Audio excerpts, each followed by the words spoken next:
Secondo voi, una moto di oltre 20 anni è ancora valida nel 2025? Scopriamolo insieme. E bello a tutti ragazzotti miei, come state? Benvenuti in questo nuovo video. Oggi testiamo questa moto per rispondere a una domanda che mi sono posto: ma nel 2025 conviene ancora acquistare una moto storica? Prima però vi ricordo di iscrivervi al canale cliccando sul tasto iscriviti qui sopra in alto a destra e poi attivando la campanellina per non perdervi gli aggiornamenti. Ringraziamo mio fratello Daniele per averci dato la possibilità di fare il test di una moto di oltre 20 anni fa che ha segnato la storia di Honda. Oggi noi la testiamo come se fosse appena uscita dal concessionario, totalmente originale. No, io non sono un professionista, lo faccio esclusivamente per passione, ma se vi piacciono i test ride vi invito a scrivermi nei commenti la moto che volete che recensisca. Sono passato a farmi una chiacchierata, si può? Buongiorno. No, non prestate non me l'hanno riportato. Ah, io te le tiro, se le prendi al volo te fai un giro. Sei pronto? 1, 2. Dai, va. Volevi! Quanti anni c'ha sta moto? 4-5 anni. 10. Volete sapere quanti ce n'ha? 24. Ma io non ho capito, è meglio la moto o la Quando ti tira è una scelta un po' anomala perché deciso, se piace la moto la passi pure. Bravo. Vabbè, è stato un piacere. Lascia perdere la piede una moto. Quella mai. Ma come no? Ciao. Mi taglio a parlare con i vecchietti. Oh. La CBR 600 F Sport è dotata di un reparto sospensioni totalmente regolabile e di un motore che sprigiona 110 cavalli e 60 Nm di coppia a circa 10.150 giri. Niente di strano, vero? Se non fosse che siamo negli anni 2000, dove si era abituati a moto di 90 cavalli e telai in ferro, quindi 690 kg. Con lei invece siamo a 170 kg perché il telaio passa all'alluminio. Lei viene prodotta negli anni 2001-2002 nella versione con il motore F4i, il primo motore di Honda ad iniezione elettronica. Ma perché è importante per Honda? Perché segna l'inizio delle super sportive, infatti è considerata la mamma della CBR 600 RR.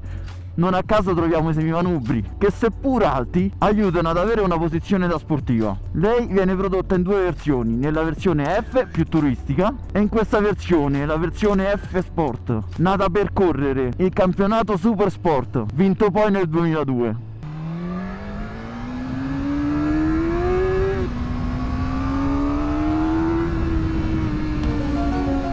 E te pareva, prima di dire che faccio? Carabinieri. Ormai protagonisti dei video, Non lo so, me volete fare pure da sponsor? Oh ragazzi, in questo punto ieri c'era la neve, Ah, a proposito, colgo l'occasione per dirvi che sto creando un gruppo Telegram per creare dei gruppi di vari livelli ed andare a sciare sulla neve insieme. L'obiettivo, oltre quello di fare nuove amicizie, è quello di abbattere leggermente i costi di viaggio, visto che ormai andare sulla neve è diventato improponibile, anche per chi non deve noleggiare nulla. Se l'idea vi piace, vi invito a scrivermi su Instagram. Ah, tutti a fette oggi, Ho capito. Ma che cazzo ce ne frega a noi? Ma trovato una moto del 2001 così bella, va. Sì, ok, va bene tutto, ma una vecchietta come si comporta nel 2025? Scopriamolo.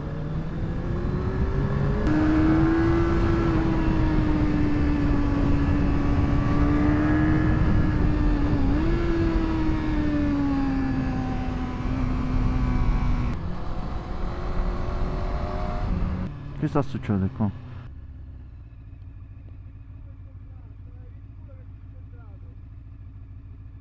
Un po' in mezzo.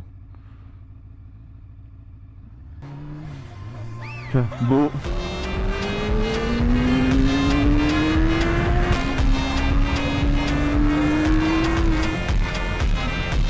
Guarda tu, oh!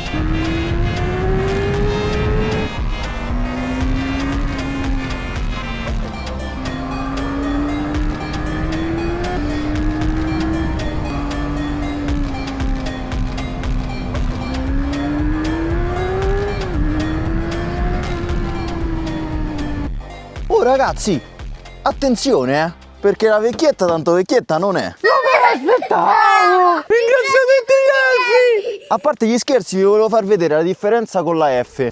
Qui le selle sono separate, mentre la F, oltre ad avere i maniglioni, ha anche un cotone differente perché ha la sella unica. Il cotone di questa ricorda un po' la CBR 900 RR Fireblade dell'epoca. Alcuni di voi mi chiedono: Filippo, che abbigliamento mi consigli per andare in moto? E che cazzo ne so io? Io mi chiamo Simone e vado in giro con le calzini dei Simpson. Come vi ho anticipato, la versione F è un po' più turistica, quindi abbiamo anche il cavalletto centrale. Infine, oltre ad avere qualche miglioria nel motore per la versione F Sport, abbiamo una rivisitazione della rapportatura della trasmissione. Adesso però parliamo di pregi e difetti. Partiamo con la triangolazione di manubrio, sella e pedane. Le pedane sono arretrate come una vera sportiva. I semimanubri invece sono alti, il che porta ad avere un busto molto eretto e delle gambe rannicchiate. Non lo vedo troppo come un difetto perché ti permette di fare molti chilometri, un po' quello che le sportive non ti permettono sempre di fare. E poi mi sarebbero piaciuti un po' più aperti, sono molto chiusi. Il problema è che secondo me siamo vincolati dal cupolino.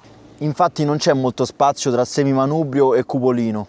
La sella è comoda ma è scivolosissima, però per quello basta rifoderarla e abbiamo risolto. Riguardo l'estetica, a me piace, considerando che è una moto del 2001, il problema è sto cannone. Daniele, dai però, monta sto completo arro, ce l'hai? Non è omologato, ma tanto ormai ci fanno quasi da sponsor. Una cosa però che mi è piaciuta molto è il motore. Sotto così è praticamente un motorino molto fluido, ma allo stesso tempo più corposo del previsto. Sopra esplode. Addirittura mi sento di consigliarla come prima moto, purché però si abbia un po' di cervello perché ha pur sempre 110 cavalli, Però alla fine è molto fluida e quindi è gestibile. Ma lo sapete però, secondo me nel 2025 chi deve comprare una moto del genere? Chi ha un budget limitato. Perché? O volete sapere o prezzo? O volete sapere o no? No! Non da posso dire! 3.200 euro! E passando storica, sapete su cosa risparmiate? Su l'assicurazione! Ma la domanda che alcuni di voi mi faranno è: si rimorchia pur essendo del 2001? Oddio ragazzi, nello specifico quelle del 2001 non lo so. Forse riuscite anche quelle un po' più mature. Però secondo me sì. Poi se becchiamo qualche signora glielo chiediamo. Signora, buongiorno, una domanda, ma lei se lo vede uomini e donne? No? Vabbè, allora niente.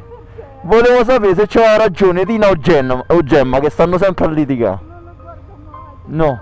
E vabbè, chieda a qualcun altro. Ciao. Che carina. Ho beccato l'unica vecchietta che non vede uomini e donne. Oh. Ma in tutto questo, ma come suona?